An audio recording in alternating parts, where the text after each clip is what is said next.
Marcus Thompson stared at the foreclosure notice clutched in his weathered hands, the red stamp bleeding through the cheap paper like a wound that wouldn't heal. 30 days to vacate. 30 days to find a miracle or watch his 6-year-old son lose the only stable home he'd ever known.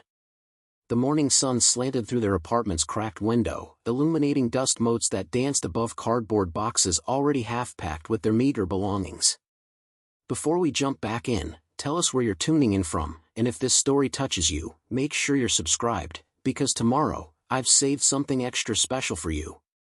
The photograph on their kitchen table caught the light, little Jake grinning gap-toothed in his Little League uniform, holding a trophy bigger than his torso. Marcus had coached that team, back when he still had a job at the lumber mill, back before the plant closure had gutted half the town like a fish. Now Jake's uniform hung in a closet they'd soon lose access to, and Marcus couldn't even afford the registration fees for next season. At 36, Marcus had never imagined rock bottom would have a basement. His ex-wife Rebecca had taken their divorce settlement and moved to Phoenix with her new boyfriend, a real estate developer who drove a BMW and had never missed a meal in his life. She sent birthday cards twice a year and nothing else, leaving Marcus to navigate single fatherhood on unemployment checks and the occasional odd job fixing tractors for farmers who paid more in sympathy than cash. "Dad, are we really moving again?" Jake's voice drifted from the hallway, small and uncertain. The boy had learned not to get too attached to places, a lesson no 6-year-old should master. Marcus forced his voice steady. "Just exploring some options, buddy. How about some pancakes before school?" As he mixed batter from a box that cost 99 cents, Marcus's mind raced through increasingly desperate calculations. His savings account held exactly $847, enough for maybe 2 months in the cheapest apartment he could find, assuming the landlord didn't check his employment history too carefully. The unemployment office had promised leads that never materialized. The church food bank kept them fed, but charity couldn't pay rent. Jake ate his pancakes in thoughtful silence, occasionally glancing at the boxes stacked against their living room wall. His son had inherited Marcus's dark hair and stubborn jaw, but possessed an emotional intelligence that sometimes left Marcus breathless with admiration and grief. Jake understood more than he should have to. The drive to Jake's elementary school wound through neighborhoods that told the story of their town's decline, empty storefronts with soap-whitened windows, houses with for sale signs that had bleached in the sun for months, front yards where weeds grew through cracked concrete like nature reclaiming abandoned battlefields. "Mrs. Rodriguez says I'm reading at a 5th grade level," Jake announced suddenly, his voice carrying that particular pride children reserve for academic achievements. "That's fantastic, buddy," Marcus said, genuine warmth flooding his chest despite everything. "What are you reading now?" "A book about pirates. They had secret treasure maps and hidden caves and stuff." Jake paused, then added with the matter-of-fact wisdom of childhood, "But I think real treasure would be boring. Just old coins and stuff." Marcus smiled despite himself. If only Jake knew how desperately his father would welcome some boring old coins right about now. After dropping Jake at school, Marcus sat in his rusted pickup truck, scrolling through apartment listings on his phone's cracked screen. Everything within 50 miles was either beyond his budget or located in neighborhoods where gunshots provided the evening's soundtrack. As frustration mounted, he accidentally tapped on a different category, commercial properties. Most listings featured strip malls and office buildings requiring 6-figure down payments. But one entry, buried at the bottom of the search results, caught his attention. Historic Cannery facility, Millbrook County. Must sell immediately. Starting bid $380. The photographs showed a massive brick building with boarded windows and a collapsed section of roof, surrounded by overgrown lots and rusted equipment. According to the description, the Riverside Cannery had operated from 1919 to 1987, processing everything from peaches to green beans for the regional market. The facility had been abandoned for nearly 4 decades after a fire damaged the main processing floor. The county was auctioning it for unpaid taxes. Millbrook County was an hour's drive into farm country, where cornfields stretched to horizons punctuated by grain silos and farmhouses that had weathered a century of economic storms. The area wasn't exactly thriving, but it wasn't dying either, just enduring, like the people who worked its soil. Marcus stared at the listing. A cannery wasn't a home, but it had a roof, walls, and presumably running water. More importantly, it had space, room for Jake to run and play without neighbors complaining, room to maybe start some kind of small business if he could figure out what that might be. At $380, it would cost less than 2 months' rent on the cheapest apartment he'd found. The idea was insane. Marcus had no experience with commercial property, no knowledge of zoning laws or building codes. But sanity was a luxury he could no longer afford. Preparing and narrating this story took us a lot of time, so if you are enjoying it, subscribe to our channel, it means a lot to us. Now back to the story. By noon, Marcus had researched everything he could find about the Riverside Cannery. Built in 1919 by the Hartley brothers, it had been one of the largest food processing facilities in the region during its heyday. The business had thrived through the Depression and both World Wars, providing jobs for generations of local families. The 1987 fire had started in the boiler room and consumed roughly a quarter of the main building before volunteer firefighters contained it. Rather than rebuild, the Hartley family had sold the machinery and walked away, leaving the structure to time and weather. Property records showed the building sitting on 12 acres, with the main cannery structure covering nearly 40,000 square feet. Even damaged, that was more space than most people saw in a lifetime. The county assessor's notes mentioned the building's solid brick construction and the fact that city water and electricity were still connected to the property. That afternoon, Marcus picked up Jake from school and drove toward Millbrook County without really explaining their destination.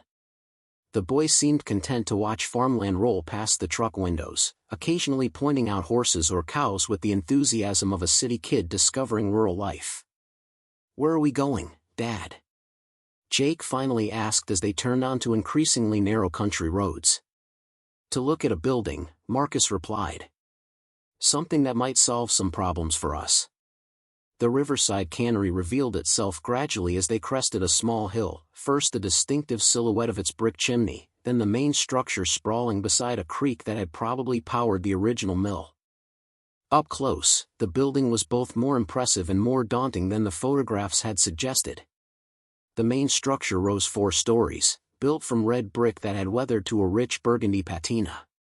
Gothic-style windows, many boarded up but some still intact, gave it an almost cathedral-like appearance.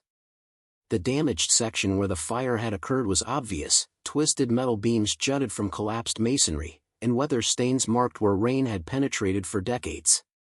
But the majority of the building appeared structurally sound.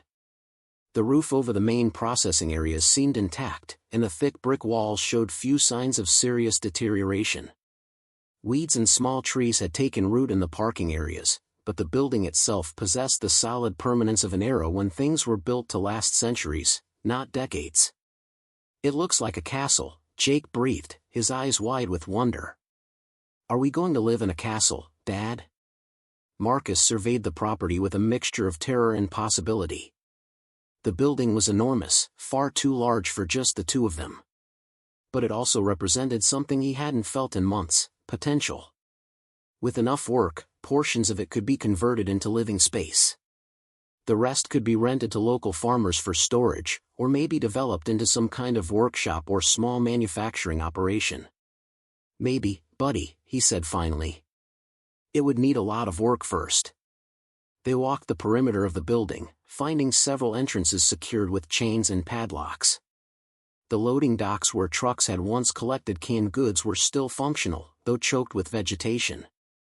Through unboarded windows, Marcus caught glimpses of cavernous interior spaces, production floors with rusted machinery still in place, office areas with desks and filing cabinets left behind like artifacts from an abandoned civilization.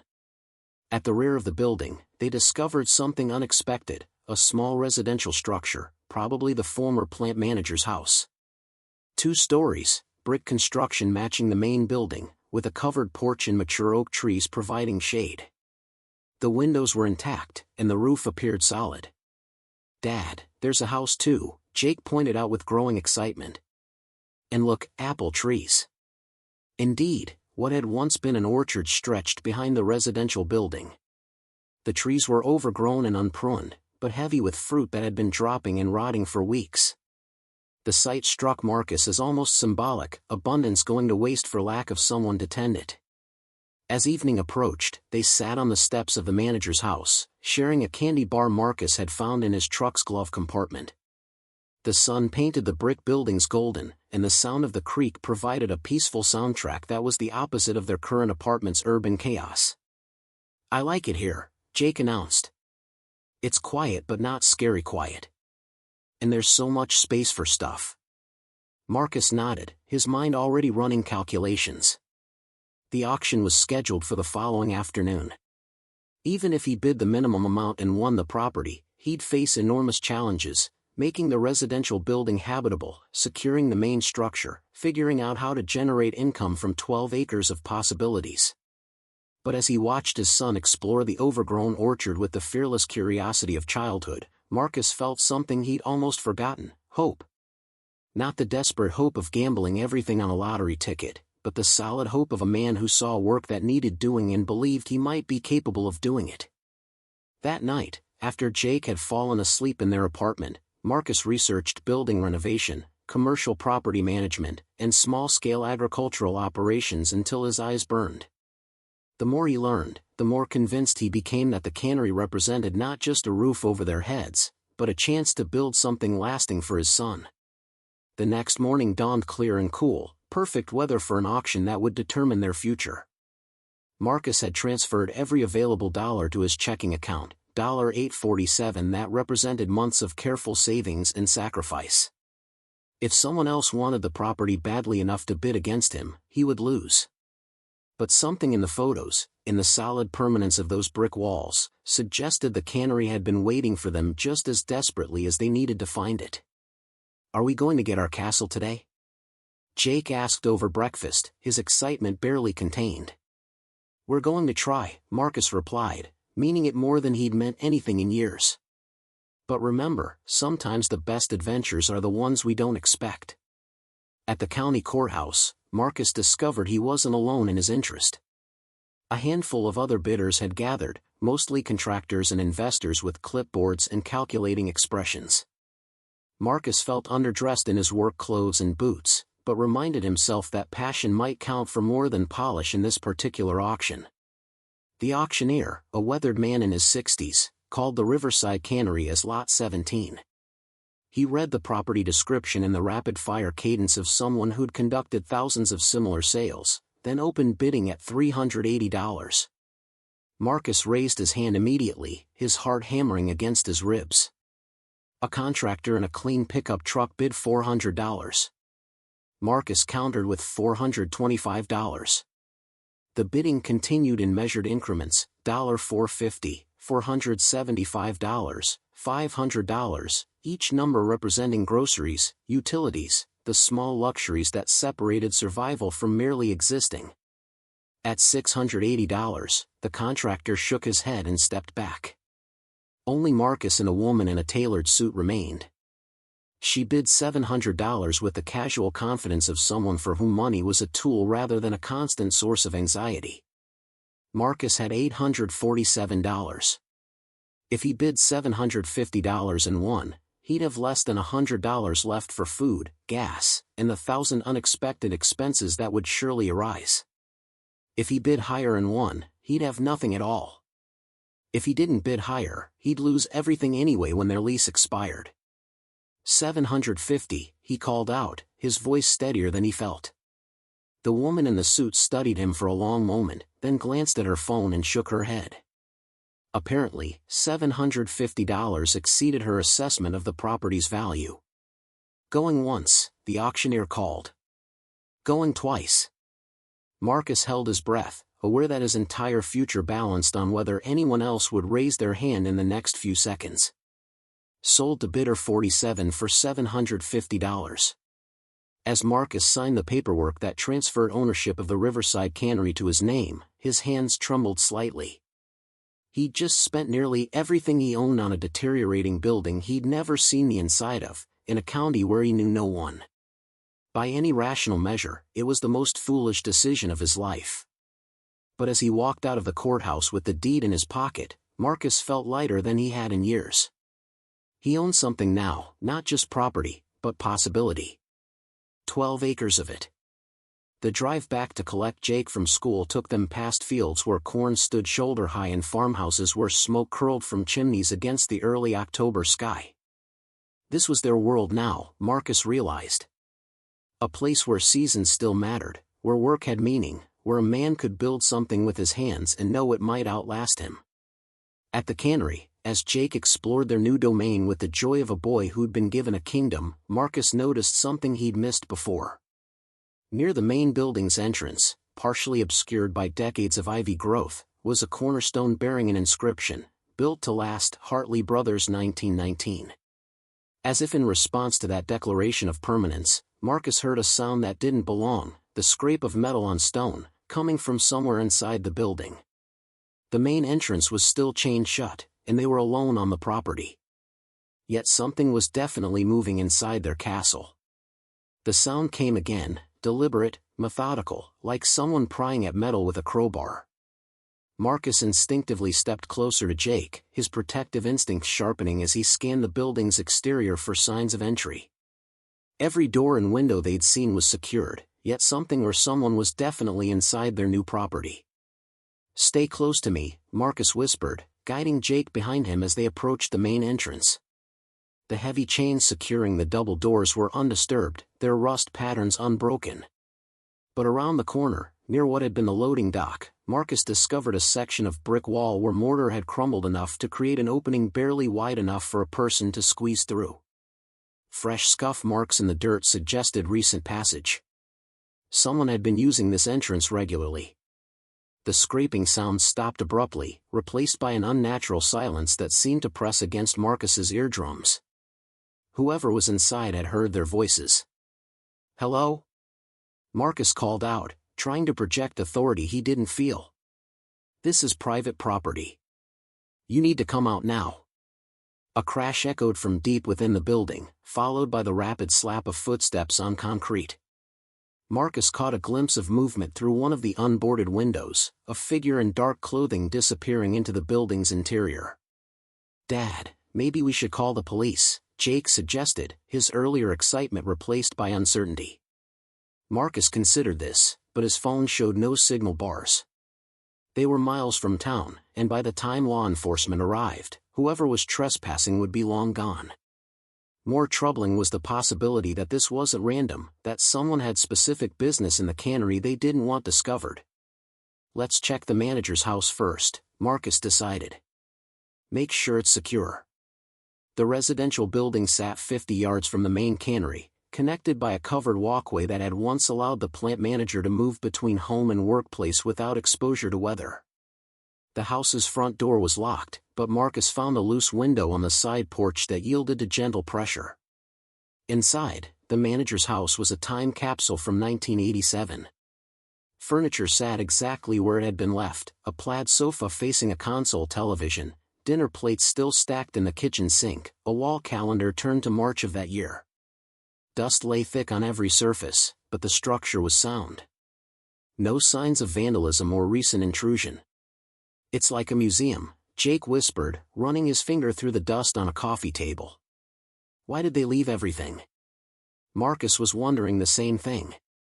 In his experience, when businesses closed, owners took what was valuable and sold what wasn't. They didn't abandon a fully furnished house and walk away from decades of equipment worth hundreds of thousands of dollars. In the master bedroom, Marcus found something that began to answer his questions, a stack of letters on the dresser, still in their open envelopes. The top letter was dated March 15, 1987, just days before the fire that supposedly ended the cannery's operations. The letterhead read Hartley Brothers Food Processing, and the content made Marcus's blood run cold. "William, the federal investigation is expanding beyond what we anticipated. Treasury agents have been asking questions about our Chicago distributors, and someone has been talking to them about the special shipments. James thinks we can contain this, but I believe we should consider the insurance option we discussed. Better to lose the building than lose everything else. Destroy this letter after reading." Thomas Marcus read the letter twice, his hands trembling slightly. The fire hadn't been an accident. The Hartley brothers had burned their own building to destroy evidence of something that had attracted federal attention. Something involving special shipments and Chicago distributors that sounded distinctly illegal. Jake's voice from the living room interrupted his thoughts. "Dad, there's somebody watching us." Marcus rushed to find his son peering through the front window's lace curtains. Across the overgrown parking lot, a figure stood at the edge of the tree line, an elderly man leaning heavily on a walking stick, studying the house with the intensity of someone who'd been waiting for this moment for decades. "Stay here," Marcus instructed, but Jake had already moved away from the window. Outside, the old man didn't retreat when Marcus approached. Up close, he appeared to be in his 70s, with sharp blue eyes and a face weathered by decades of outdoor work. His clothes were clean but well worn, the attire of someone who worked with his hands but took pride in his appearance. "You must be the new owner," the man said, his voice carrying the flat vowels of someone raised in rural Illinois. "Name's Earl Hartley. My grandfather Thomas was one of the brothers who built this place." Marcus felt his perspective shift. This wasn't a random encounter. Earl Hartley had been waiting for someone to claim the cannery, and he had knowledge Marcus desperately needed. "Marcus Thompson," he replied, extending his hand. "I just bought the property today." Earl's handshake was firm despite his age. "Figured somebody would eventually. County's been trying to unload it for years, but most folks around here know better than to get involved with the old cannery." "Because of the fire?" Earl's laugh held no humor. "Son, that fire was the least dangerous thing that happened here. You got family?" Marcus nodded toward the house where Jake waited. "A 6-year-old boy." "Then you need to know what you've bought into," Earl said grimly. "Walk with me." They moved toward the main cannery building, Earl setting a deliberate pace despite his walking stick.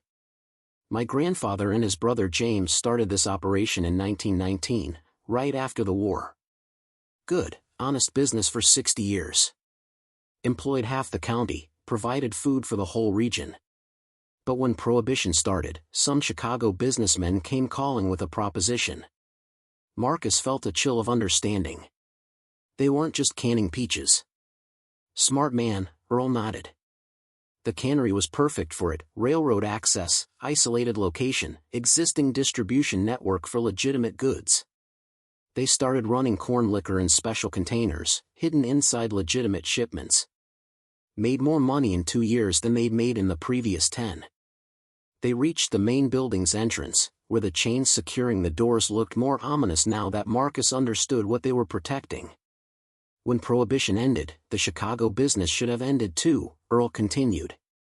"But my grandfather had gotten used to that easy money.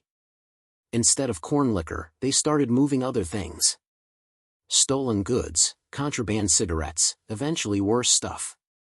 By the 1980s, the cannery was just a front operation." "In the federal investigation?" Earl stopped walking and faced Marcus directly. "Treasury agents, FBI, probably others. Someone inside the organization started talking, and the net was closing fast. My grandfather and his brother made a choice: burn the evidence and take the insurance money rather than spend their golden years in federal prison."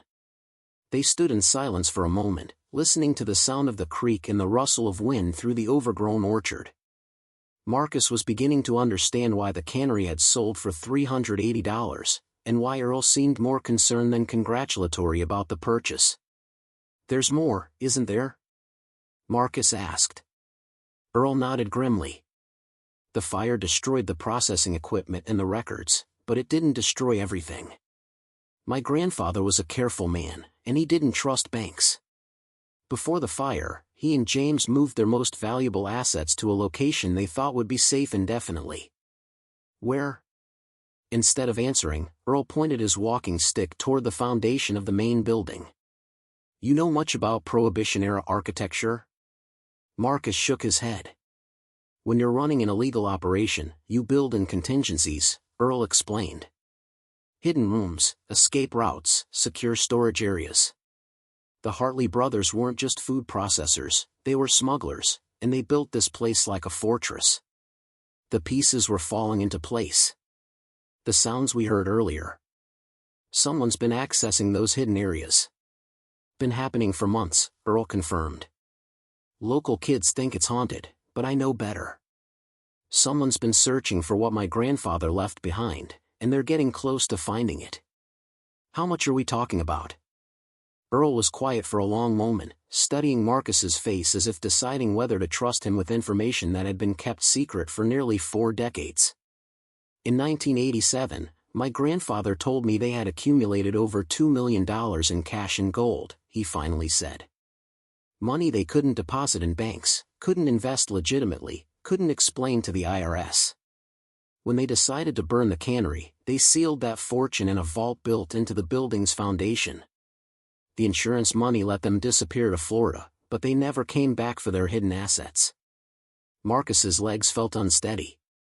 $2 million in 1987 would be worth several times that amount today. Enough to solve every financial problem he'd ever had, to provide Jake with security and opportunities Marcus could never give him otherwise. Why are you telling me this? Marcus asked. Because you seem like a decent man trying to provide for his boy, Earl replied. And because the people who've been searching aren't decent at all. My grandfather made a lot of enemies during his smuggling years, and some of their children and grandchildren have long memories. They believe they're owed a share of that fortune. As if summoned by Earl's words, the sound of approaching vehicles echoed across the property. 2 pickup trucks turned into the cannery's overgrown driveway, their engines loud in the rural quiet. The vehicles moved with purpose, parking to block the main exit route. Dad? Jake called from the manager's house, his voice carrying clearly across the distance. Marcus's protective instincts flared as 4 men emerged from the trucks. They moved with the casual confidence of people accustomed to intimidating others, their clothing and bearing suggesting they'd grown up hard and stayed that way. Earl Hartley, called the apparent leader, a man in his 40s with arms thick from manual labor and eyes that held no warmth. Figured we might find you here. Tommy Brennan, Earl replied, his voice carefully neutral. Didn't expect to see you boys so soon. Tommy Brennan approached with deliberate steps, his companions flanking him in a formation that suggested military or prison experience. Heard there was a new owner. Thought we should introduce ourselves, make sure he understands the local situation. Marcus stepped forward, positioning himself between the newcomers and the house where Jake waited. I'm Marcus Thompson. I bought this property legally at a county auction. Tommy's smile held no friendliness. Legal and smart aren't always the same thing, Mr. Thompson. This property has history that goes back further than county records. Some of us have been waiting a long time for someone to claim it so we could settle old accounts. What kind of accounts? Marcus asked, though he was beginning to understand. One of Tommy's companions spoke up. My father invested money in the Hartley operation back in the day. Lost everything when they burned the place and ran off. We figure they owe us compensation, with interest. Earl shook his head. Your father invested in criminal enterprise, Danny. He knew the risks. Shut up, old man, Tommy snapped. You've been protecting the family secrets long enough. Time for the truth to come out. The confrontation was escalating quickly, and Marcus realized he was caught in the middle of a decades-old feud between people who played by rules he didn't understand. His only priority was protecting Jake, but the men blocking their exit route made retreat impossible. Look, Marcus said, raising his hands in a gesture meant to diffuse tension. I don't know anything about old business deals or family feuds. I bought this property to have a place to live with my son. If there are legal claims against it, they should go through the courts. Tommy laughed harshly. Courts are for people who trust the system, Thompson. The Hartley family stole from this community for decades, then escaped justice by burning evidence and bribing officials. We're here to collect what was never properly repaid. Earl stepped closer to Marcus, his walking stick gripped like a weapon. Thomas and James paid their debts when they walked away from millions of dollars in assets. Whatever's in that building belongs to whoever owns the property now. Like hell it does, Danny snarled. My father put $30,000 into their operation in 1985. That money disappeared when they torched the place. At compound interest over 40 years, they owe our family close to $500,000. Marcus's mind raced. These men weren't going to be reasoned with, and they clearly knew more about the cannery's hidden assets than he did. But they also didn't seem to know exactly where those assets were located, or they would have claimed them already instead of waiting for a new owner to provide access. "What exactly do you want from me?" Marcus asked. Tommy's expression grew predatory. "Simple partnership arrangement. You provide access to the building, we provide expertise in finding what the Hartley brothers left behind. We split whatever we recover 50-50, everybody wins. And if I refuse? Then you're going to find it very difficult to live peacefully in this county," Tommy replied. "Accidents happen to outsiders who don't understand local customs. Houses catch fire. Children get hurt at school. You understand." Marcus felt rage building in his chest. These men were threatening Jake, threatening the only future he'd been able to build for his son. But he also understood he was outmanned and outgunned, with no law enforcement within calling distance. Earl seemed to sense his thoughts. "There's another option," the old man said quietly. Tommy's attention snapped to Earl. "Keep your mouth shut, Hartley." But Earl continued speaking, his voice gaining strength. "My grandfather left me more than just stories, Thompson. He left me the building's original blueprints, including the hidden areas. If you're going to recover that fortune, you'll need them." "You lying old bastard," Tommy snarled. "You've been claiming ignorance for years." "Because I was waiting for the right person to claim the property," Earl replied calmly. "Someone who would use that money for honest purposes instead of feeding old grudges and criminal enterprises." Marcus stared at Earl, understanding dawning. The old man had been protecting his grandfather's secret not out of loyalty to a dead criminal, but because he wanted to ensure the hidden fortune went to someone who deserved it. Tommy pulled out his cell phone and spoke rapidly to someone on the other end. Within minutes, 2 more vehicles arrived, an SUV and a van that looked equipped for serious excavation work. "Seems we've got ourselves a situation," Tommy announced as additional men emerged from the new vehicles. "Earl's finally ready to share family secrets, and we've got a new property owner who needs to learn about community cooperation." Marcus counted 8 men now arrayed against him and Earl. The isolation that had seemed like such an advantage when he bought the property now felt like a trap. No neighbors to call for help, no passing traffic to witness whatever these men planned to do. But as Tommy's crew began unloading tools and equipment from their vehicles, Marcus noticed something that gave him hope. Earl wasn't afraid. The old man stood straighter now, his grip on the walking stick confident rather than supportive. "Before you boys start tearing up the property," Earl called out, "you might want to know about the other complication." Tommy paused. "What other complication?" Earl's smile was genuinely pleased. "My grandfather wasn't just paranoid about federal agents. He was paranoid about former business partners who might come looking for what he'd hidden. That vault isn't just locked, it's booby-trapped. Set it off wrong, and you'll bring down half the building's foundation." The silence that followed was broken only by the distant sound of Jake calling from the manager's house, asking if everything was okay. Marcus waved toward the building, hoping his son would stay inside and out of sight. "You're bluffing," Tommy said, but uncertainty had crept into his voice. "Am I?" Earl challenged. "You've been searching for months without finding anything substantial. Why do you think that is? The Hartley brothers didn't just hide their fortune, they protected it. Touch the wrong thing, trigger the wrong mechanism, and you'll be digging your way out of rubble for the next week." Marcus realized Earl was buying them time, but he wasn't sure for what. The old man seemed to have a plan that extended beyond stalling tactics. As if reading his thoughts, Earl spoke quietly without taking his eyes off Tommy's crew. "Thompson, when I give the signal, you take your boy and run for the tree line. There's an old hunting cabin about half a mile through the woods. Stay there until morning." "What about you?" "I've been protecting family secrets for 70 years, Earl replied. "Time to finish the job." The standoff stretched into minutes that felt like hours, tension thick as summer humidity. Tommy's crew had spread out around the cannery's perimeter, but Earl's warning about booby traps had clearly given them pause.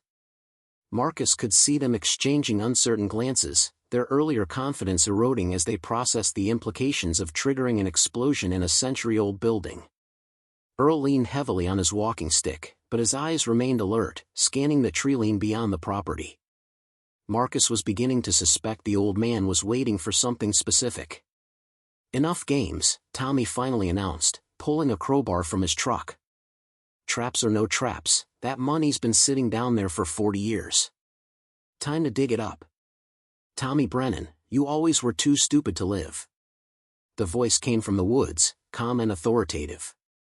A figure emerged from the tree line, a woman in her 60s with silver hair pulled back and wearing clothes that suggested she was comfortable with both boardrooms and barnyards. Tommy's crew turned toward the newcomer, their formation fragmenting as they tried to assess this new threat.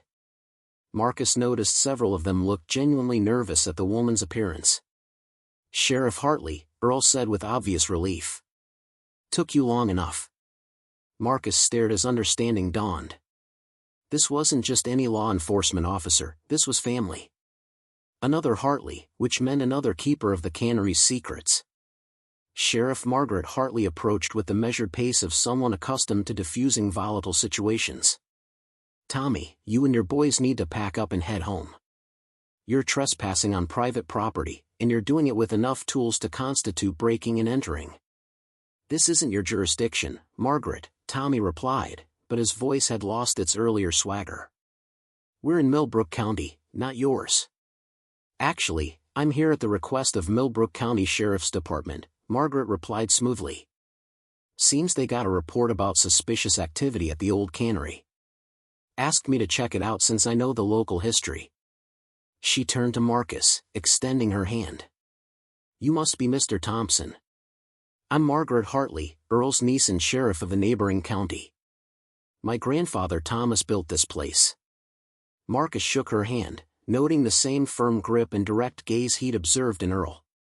The family resemblance was unmistakable, but more than that, both Hartleys carried themselves with the quiet confidence of people who understood exactly who they were and what they represented. "Sheriff," Marcus said carefully, "I think there might be some confusion about what these men want." Margaret's smile held the sharp edge of someone who'd dealt with men like Tommy before. "Oh, there's no confusion. Tommy and his friends have been operating under the mistaken belief that they're entitled to compensation for their father's poor investment choices 40 years ago. What they don't understand is that criminal enterprises don't offer insurance policies." Danny stepped forward, his face flushed with anger. "Our fathers were cheated, and you know it." The Hartley family owes nothing," Margaret interrupted, her voice carrying the authority of both badge and bloodline. "Your fathers chose to invest in illegal operations. When those operations collapsed, they lost their money. That's not theft, that's consequence." Earl cleared his throat. "Margaret, there's something else these boys should know before they dig themselves any deeper into trouble." The sheriff nodded. "Go ahead, Uncle Earl." Earl straightened, and for a moment Marcus could see the young man he'd once been, someone raised to take responsibility for his family's actions, both good and bad. "When my grandfather decided to burn this place," Earl said, "he didn't just destroy evidence of criminal activity. He also made sure every investor got exactly what they deserved. See, there never was a hidden fortune in the building's foundation." The silence that followed was profound. Tommy's crew exchanged confused glances, their certainty crumbling. "That's impossible," Tommy sputtered. "You said yourself." "I said my grandfather told me they had accumulated over $2 million, Earl corrected. "What I didn't mention was what he did with it. 3 days before the fire, Thomas and James liquidated every asset they couldn't explain legally. They took that money and distributed it to every family in this county that had lost jobs or farms during the economic downturn of the mid-1980s. Margaret nodded approvingly. Anonymous gifts. Mortgage payments made by mysterious benefactors. College scholarships that appear out of nowhere. Medical bills paid by unknown donors. The Hartley brothers spent 2 years making sure their illegal profits went back to the community they'd put at risk. Marcus felt the ground shifting beneath his understanding of the situation. So there's nothing hidden in the building? Earl's weathered face creased into a genuine smile. Oh, there's definitely something hidden down there. But it's not money. Before anyone could ask for clarification, Earl reached into his jacket and produced a key ring that looked ancient even by the standards of a building constructed in 1919. Tommy, you and your boys can leave now, or you can stick around and learn what the Hartley brothers actually left behind. Your choice. Tommy stared at the keys, his face cycling through confusion, anger, and something that might have been curiosity. What are you talking about, old man? Instead of answering, Earl walked toward the main building's entrance. Marcus followed, and after a moment's hesitation, so did everyone else. Earl unlocked the chains securing the doors with practiced ease, revealing that he'd been the one entering the building all along. Inside, the cannery was a cathedral of industrial archaeology. Massive processing equipment sat exactly where it had been abandoned, draped in decades of dust and shadow. Conveyor belts stretched into darkness, and overhead catwalks created geometric patterns against windows that filtered afternoon light into golden beams. But what struck Marcus most forcefully was the sense of permanence. This building hadn't been constructed quickly or cheaply. Every rivet, every beam, every brick had been placed with the intention of lasting centuries.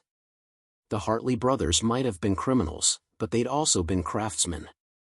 Earl led them through the main production floor to a section of the building Marcus hadn't seen before, an area that looked more like offices than manufacturing space. Here, the furniture was different. Desks made from solid oak, filing cabinets built to withstand decades of use, and most prominently, a massive safe that looked like it belonged in a bank. This is what my grandfather was really protecting, Earl explained, approaching the safe. Not money or gold, but something more valuable in the long run. The safe was enormous, easily 8 feet tall and 4 feet wide, with a combination lock that looked complex enough to challenge professional safe crackers. But Earl spun the dial with the confidence of someone who'd opened it many times before. Inside, the safe contained dozens of leather-bound ledgers, stacks of legal documents, and row upon row of glass jars filled with seeds. Seeds? Marcus asked, his confusion evident. Margaret stepped forward to explain. The Hartley brothers weren't just food processors and smugglers. They were also agricultural researchers. Some of the finest plant breeders of their generation. These seeds represent 40 years of careful cultivation, varieties of corn, wheat, soybeans, and vegetables that were designed specifically for this region's soil and climate. Earl carefully lifted one of the ledgers, opening it to reveal page after page of meticulous records. Plant genetics, growing conditions, yield statistics, and detailed drawings of different varieties stretched back to the 1920s. Every legitimate food processor in 3 states wanted to buy these seed varieties, Earl continued. But my grandfather refused to sell them. He believed they belonged to the farmers of this region, not to corporate agriculture. Tommy pushed forward, his earlier aggression replaced by bewilderment. You're telling us we've been searching for vegetables? Not just vegetables, Margaret corrected. Agricultural knowledge that could revolutionize small-scale farming. Some of these seed varieties produce 30% higher yields than anything available commercially. Others are naturally resistant to drought, disease, and pests without requiring chemical treatments. Marcus stared at the jars of seeds, understanding beginning to dawn. This was wealth of a different kind, not the quick fortune he'd briefly imagined, but something with the potential to create sustained prosperity for generations. Why are you showing us this? He asked Earl. The old man closed the ledger carefully before answering. Because my grandfather made me promise something before he died. He said when the right person finally claimed this property, someone who needed the land instead of just wanting to profit from it, I should make sure they understood what they'd inherited. Earl looked directly at Marcus, his blue eyes sharp with purpose. You bought this place for your boy, didn't you? Not to get rich, but to have something solid under your feet. Something you could build on. Marcus nodded, thinking of Jake waiting in the manager's house, probably wondering when the adults would finish their complicated business. "Then this belongs to you now," Earl said, gesturing toward the safe's contents. "The seeds, the research, the knowledge my family spent a century accumulating. Use it wisely." Tommy's crew was already drifting toward the exit, their dreams of easy money evaporated. The treasure they'd sought for months had turned out to be exactly what the community needed, but not what they'd wanted. Margaret watched them leave with professional satisfaction. "Earl, you realize they'll spread stories about this. Half the county will think the Hartley fortune is still out there somewhere." "Let them think it," Earl replied with a shrug. "Keeps them from bothering people who actually need to focus on farming." As the sun began to set, painting the cannery's interior in shades of gold and amber, Marcus found himself alone with Earl and Margaret. The confrontation was over, but the real work was just beginning. "I don't know anything about plant breeding," Marcus admitted. "I'm not even much of a gardener." "You'll learn," Margaret assured him. "Earl can teach you what he knows, and there are agricultural extension agents who'd give their right arms to study these seed varieties. You won't be doing this alone." Earl was already moving toward the building's rear exit. "Come on. Let me show you the real treasure." They walked past the loading docks to an area Marcus hadn't explored, a section of the property where the creek curved closest to the main building. Here, partially concealed by decades of overgrowth, stood a series of greenhouses that had somehow survived abandonment better than anything else on the property. Inside the largest greenhouse, Earl had been quietly maintaining a small garden that showcased the Hartley seed varieties. Tomatoes hung heavy on vines that seemed impossibly productive. Corn stalks reached toward the glass ceiling, their ears full and perfect. Beans climbed trellises with vigor that spoke of exceptional breeding. "This is what sustainable agriculture looks like," Earl explained, his weathered hands gentle as he touched the plants. "Not massive monocultures dependent on chemicals, but diverse systems that work with the land instead of against it." Marcus walked through the greenhouse, seeing his future with new eyes. Jake could grow up here, learning to work with soil and plants, understanding where food came from and how to tend it. They could sell produce to local markets, maybe even establish the cannery as a seed distribution center for small farmers throughout the region. "There's something else," Margaret added as they prepared to leave the greenhouse. "The county has been looking for someone to take over the agricultural extension program. It doesn't pay much, but it comes with access to research facilities and connections throughout the farming community." The offer was perfect, a chance to use his environmental engineering background in agriculture while learning the specialized knowledge Earl could provide. Marcus felt pieces of his life clicking into place with satisfying precision.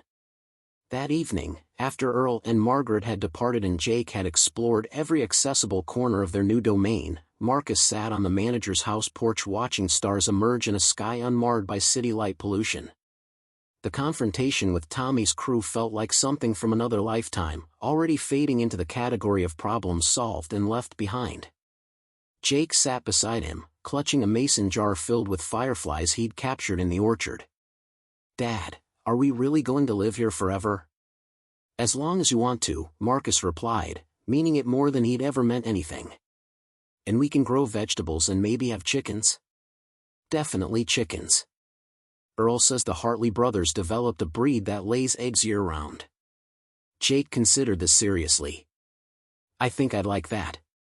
It's quiet here, but not lonely quiet. More like thinking quiet." Marcus smiled at his son's wisdom. Thinking quiet was exactly what they both needed, space to process the upheavals of the past year and plan for a future that suddenly seemed full of possibility. Over the following weeks, as autumn settled over Millbrook County, the cannery began its transformation from abandoned industrial site to working farm.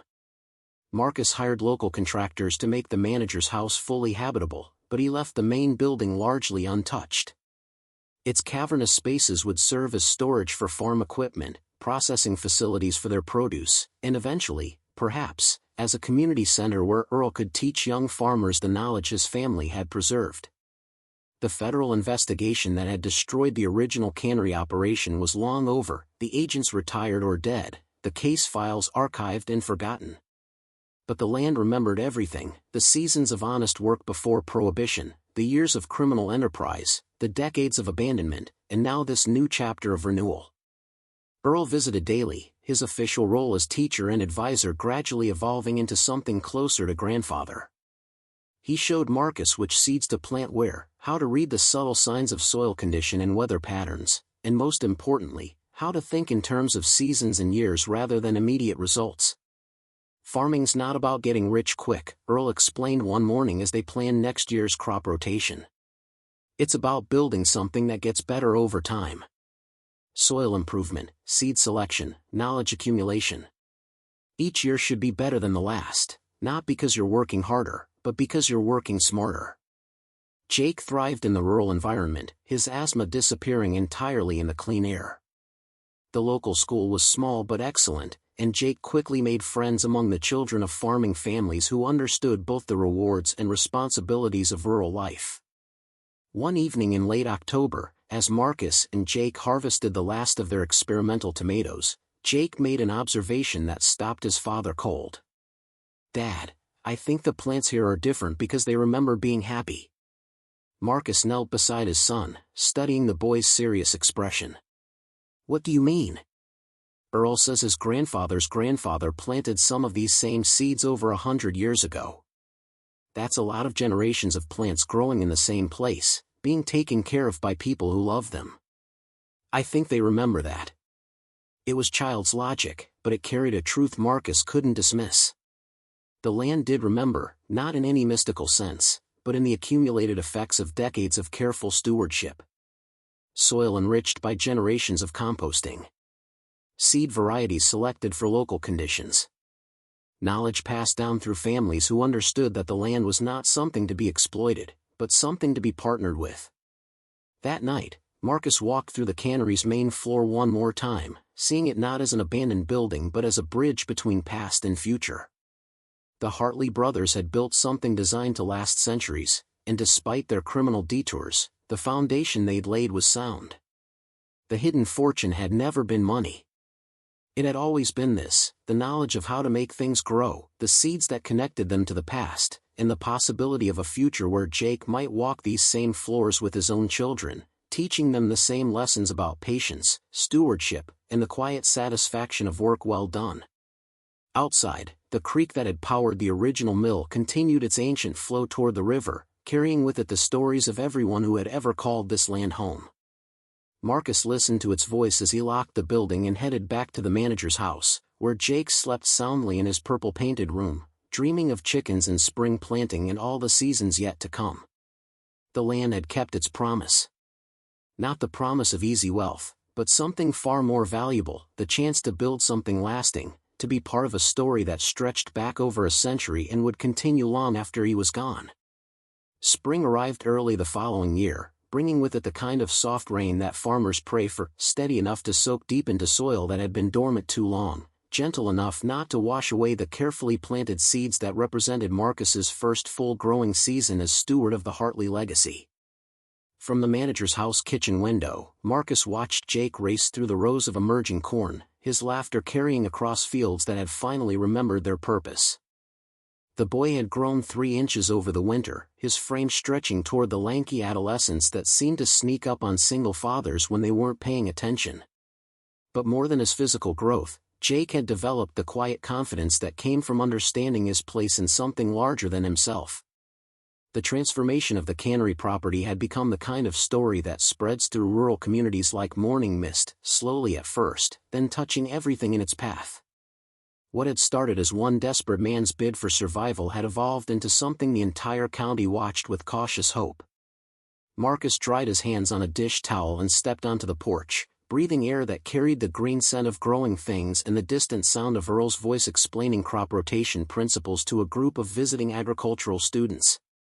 At 76, Earl had become something of a celebrity in academic circles, the last living repository of breeding techniques that had taken the Hartley family 4 generations to perfect. The university partnership had developed naturally. When word spread about the seed varieties preserved in the cannery's safe, researchers had come calling from institutions across the Midwest. But Earl had insisted that any collaboration respect the original intention of his grandfather's work, that the knowledge remain accessible to small farmers rather than being absorbed by corporate agriculture. The result was a model that nobody had expected but everyone seemed eager to replicate. The cannery had been converted into a research and education center, where traditional farming wisdom merged with modern scientific methods. Students came to learn from Earl while helping Marcus run field trials that tested heritage seeds against contemporary challenges of climate change and soil depletion. The residential building had been expanded to accommodate visiting researchers and students, but Marcus and Jake maintained their claim to the original manager's quarters. Their home now included a library where Earl's meticulously preserved agricultural records were being digitized by graduate students who treated each ledger like a sacred text. Margaret Hartley stopped by most weekends, officially to check on her uncle but really to witness the resurrection of her family's legitimate legacy. The criminal years had been an aberration, she often reminded visitors. The Hartley brothers had spent far more time developing drought-resistant corn varieties than they ever had smuggling liquor.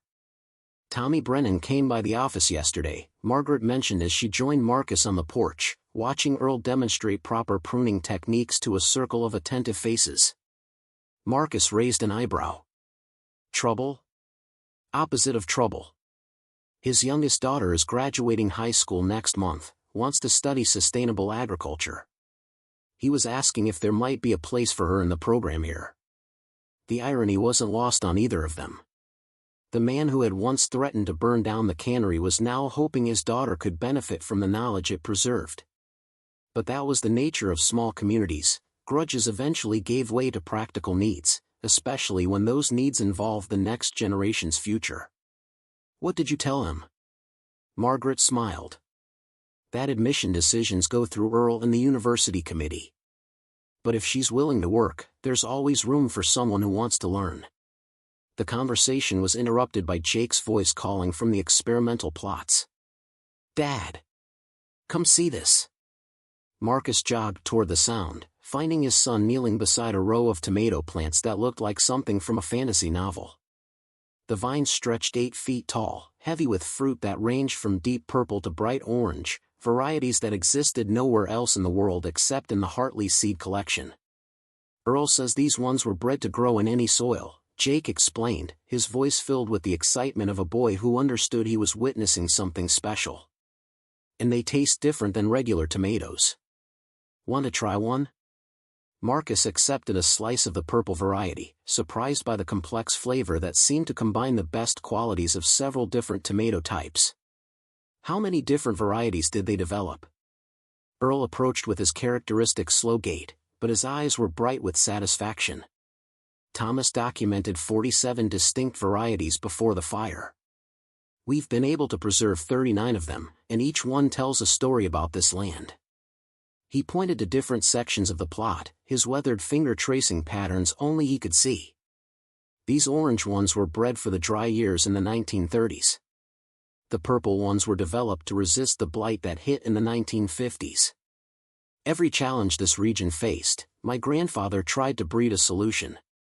The afternoon dissolved into one of Earl's impromptu lessons, the kind that had become central to the cannery's new mission.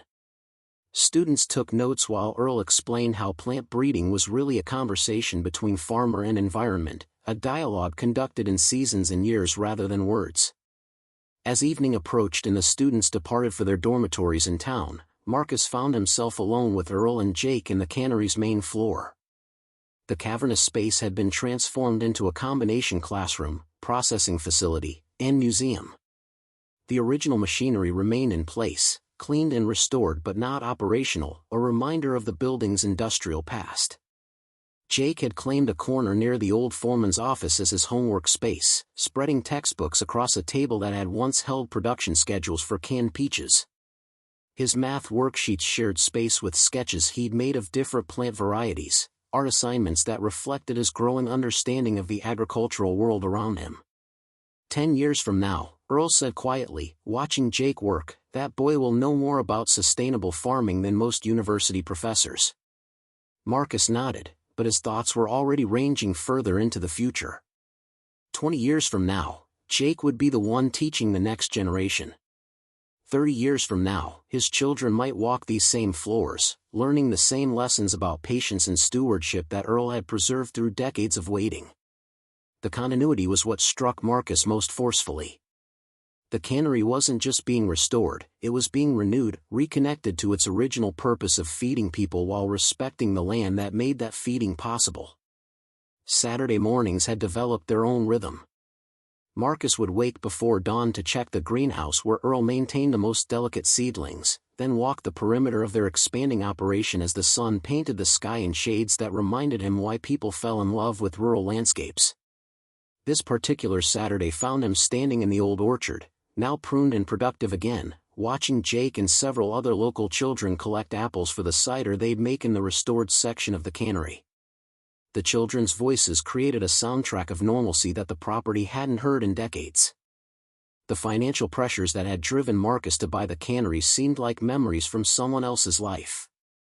The agricultural extension position provided steady income, supplemented by revenue from the educational programs and the sale of heritage seeds to small farmers throughout the region. More importantly, every dollar they earned felt connected to something meaningful rather than merely necessary. Rebecca had visited once, driving up from Phoenix in a rental car that looked absurdly out of place against the backdrop of barns and cornfields.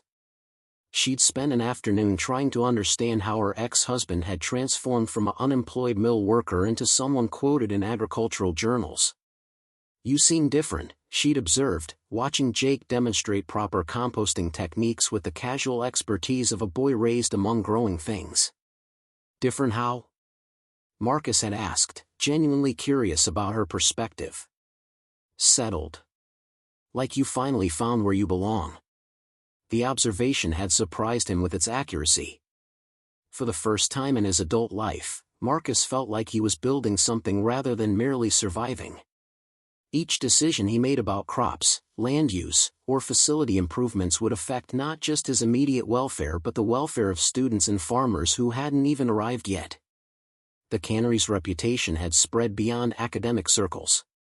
Farmers from neighboring counties regularly stopped by to purchase heritage seeds or seek advice about sustainable practices. Food writers had begun featuring the unusual varieties grown on the property, creating demand for produce that represented not just superior nutrition but agricultural history preserved in living form. Earl had become something of a folk hero among advocates of traditional farming methods. His patient explanations of techniques that predated chemical agriculture attracted audiences ranging from university researchers to urban gardeners seeking alternatives to industrial food production. But for all the attention and success, the core of what they were building remained intimate and personal. Jake's education in the fields and greenhouse. Marcus's growing mastery of skills he'd never imagined needing. Earl's satisfaction in seeing his family's knowledge pass to people who would use it wisely. On a warm evening in late summer, as they celebrated the conclusion of the season's most successful growing program, Earl pulled Marcus aside for a conversation that had been building for months. "I'm 86 years old," Earl said without preamble. "I've done what I promised my grandfather I'd do, preserve the knowledge and found the right person to carry it forward. But there's one more thing."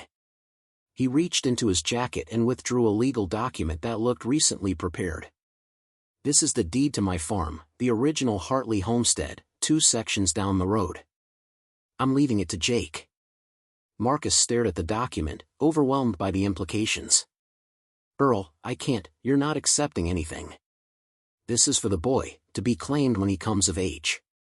But there's a condition." Earl's expression grew serious. "He has to choose it. No pressure from you or me or anyone else. When Jake turns 18, he gets to decide whether he wants to continue this work or pursue some other path. If he chooses farming, the land is his. If he chooses otherwise, it goes to the university to be maintained as a research facility." The wisdom of the arrangement was immediately apparent. Jake would grow up understanding that the agricultural knowledge Earl was teaching him represented opportunity, not obligation. The choice would be genuinely his. What if he wants to be a doctor or an engineer? Earl smiled. Then the world will have a doctor or engineer who understands where food comes from and how to care for the land. That's not a bad thing. As autumn arrived with its annual reminder of cycles and seasons, Marcus found himself increasingly grateful for the desperation that had driven him to bid on an abandoned cannery with his last dollars. The financial crisis that had seemed like catastrophe had been transformation in disguise. Jake's 9th birthday was celebrated in the cannery's main floor, surrounded by friends whose families had become part of their extended community. The cake was made from flour ground from heritage wheat, sweetened with maple syrup from trees Earl had taught them to tap, decorated with berries from vines that had been producing for decades. The party included children from farming families who had been coming to the cannery for years, urban families who drove out from nearby cities to participate in educational programs, and the graduate students who had become like older siblings to Jake. The mixture represented something new, a community built around shared commitment to sustainable agriculture rather than mere geographical proximity. As winter approached, bringing with it the quiet months when farmers planned next year's crops and reflected on lessons learned, Marcus often found himself in the underground storage areas where the Hartley brothers had once hidden their illegal profits.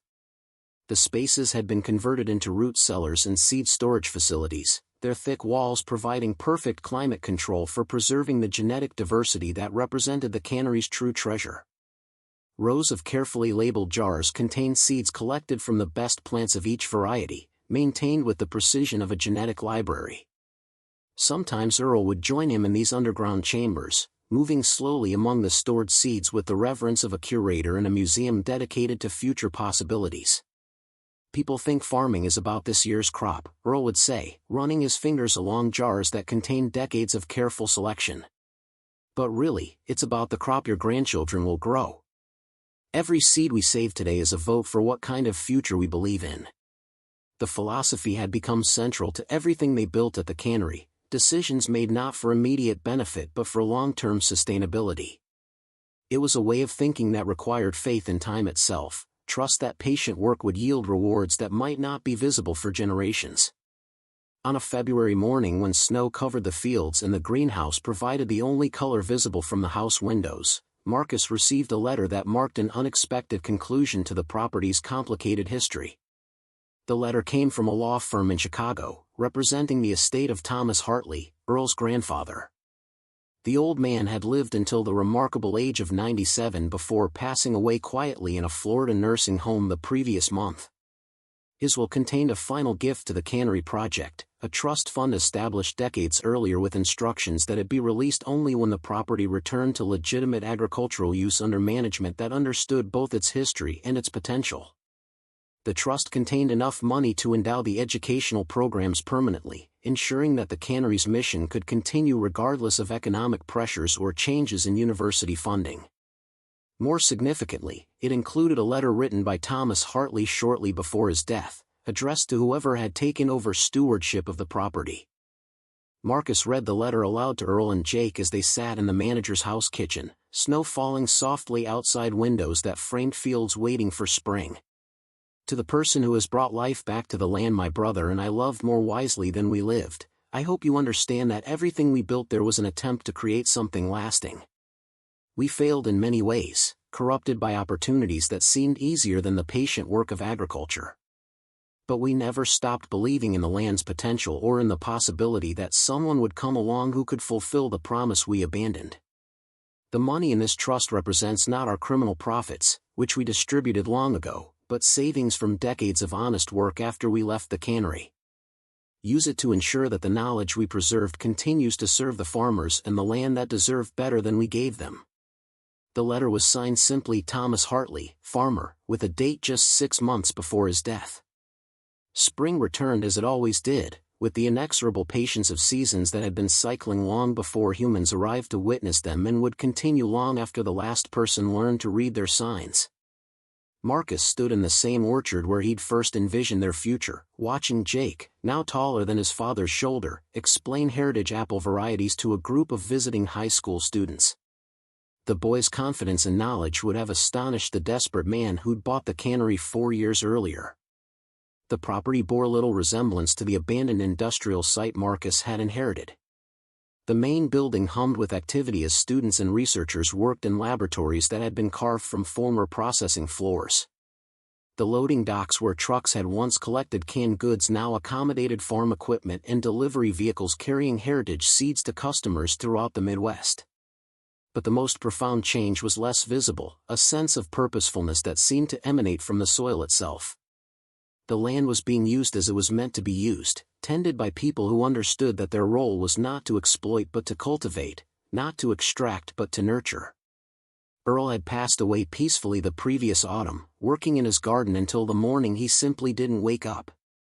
His funeral had filled the cannery's main floor with farmers, students, researchers, and neighbors whose lives had been touched by his patient teaching. The service had been followed by the kind of harvest celebration Earl would have approved of, people sharing food they'd grown using methods he'd preserved. Jake had inherited not just Earl's land but his role as keeper of agricultural wisdom that stretched back over a century. At 14, the boy possessed an intuitive understanding of plant genetics and soil science that impressed university professors, but more importantly, he carried forward Earl's conviction that knowledge meant nothing unless it served the people and the land. The cycle was complete, yet continuing. What had begun with the Hartley brothers' vision of feeding their community had survived criminal corruption, decades of abandonment, and the constant pressure of industrial agriculture that treated farms as factories rather than ecosystems. Marcus often thought about the forces that had brought him to the cannery: financial desperation, certainly, but also something less tangible. The land's need for someone who would commit to its long-term welfare rather than its short-term profit. His need for work that connected him to something larger than immediate survival.